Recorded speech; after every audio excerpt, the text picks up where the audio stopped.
Hello, this is West Crow, and this is week 44 on the weekly Pagan challenge, and this week's question is, what has been the most influential in your path? Well, wanting to learn about spirituality, religion, myths, and lore has been something I've been interested in ever since I was a kid. But also wanting to figure these things out for myself and piece them together for myself. I've never been one to just take something at face value and be okay with that. I've always had to think about it a little bit for myself. My mother hated it. It was very annoying to her. But that's just the way I was. It's just the way I am a lot of the time. Taking someone else's explanation of it at point blank has just never been something I could do without questioning. Even if I come to the same conclusion that they told me, I still gotta work it out for myself some way, somehow. Also, my dad sort of nurtured and influenced my respect for nature. Ever since I was little, we would watch nature shows and whatnot, and he would tell me what was good that the person on the show was doing with the animals and what was bad, how you had to respect even like deer because they could be vicious when they wanted to be, how just to respect animals and not to... He was a hunter, but he didn't believe in unnecessarily killing. Anything he killed, he ate, and the fact that me and my mom ended up not liking game meat pissed him off because he had killed this animal and he wasn't going to let it go to waste. So it took him a long time to eat through a deer on his own, and I think after that point he went hunting, but he never killed and brought home a deer again because he couldn't justify it if nobody was going to eat it. Which to some people out there, they might think that it's a horrible thing to kill the animal in the first place. Hunting is horrible, but he had a respect for nature that most people don't. He had a respect for the animals that he killed that most people don't. And he instilled that in me. I don't kill animals. Bugs, maybe. I do eat meat, so I guess the chain of what happens, I support the killing of some animals. I do try to eat meat that has preferably been raised in a better environment and not slaughtered horribly.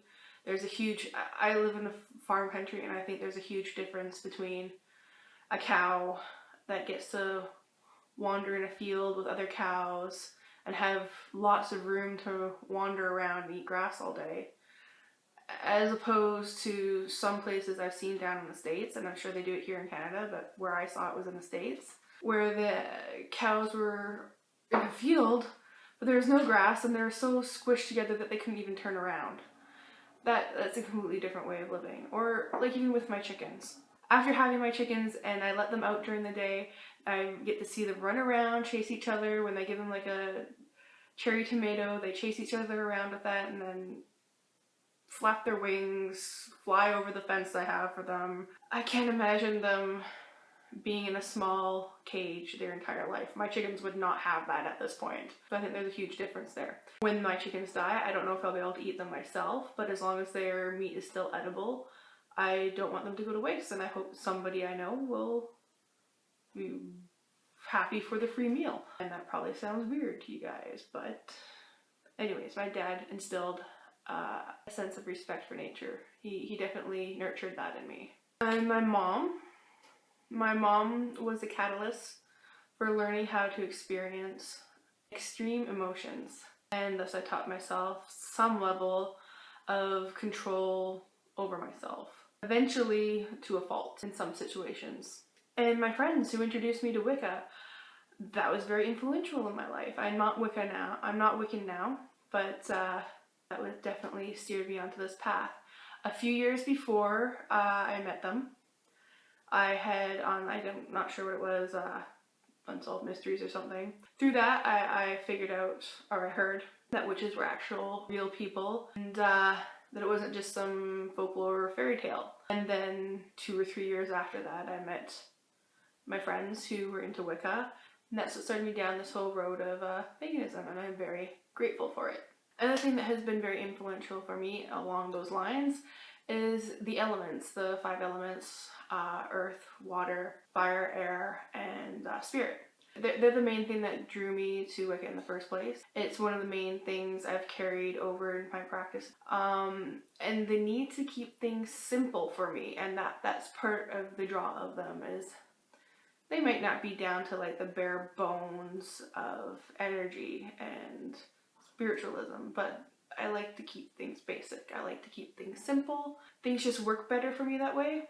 I guess that sort of falls in line with the whole wanting to figure things out for myself, which means starting from the basics of that idea, whatever it may be, and figuring out how they got to that point, and then if I agree with it, then great, and if not, then I'll come up with something else. So yeah, the elements sort of fall in line for that for me, and keeping things very simple.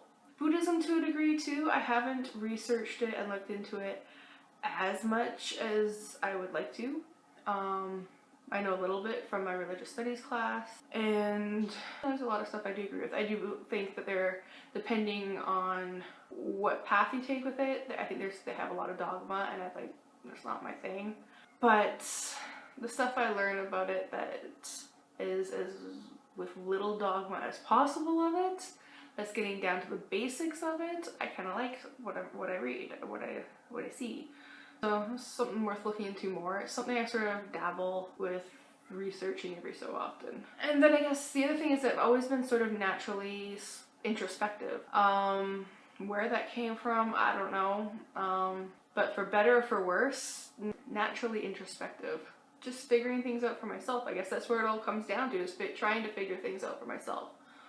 Whether or not I get it right the first time, and I usually don't. And it's something that evolves over time, over and over again. But I'd rather do that. That's part of the fun of it anyways. Anyways, bye.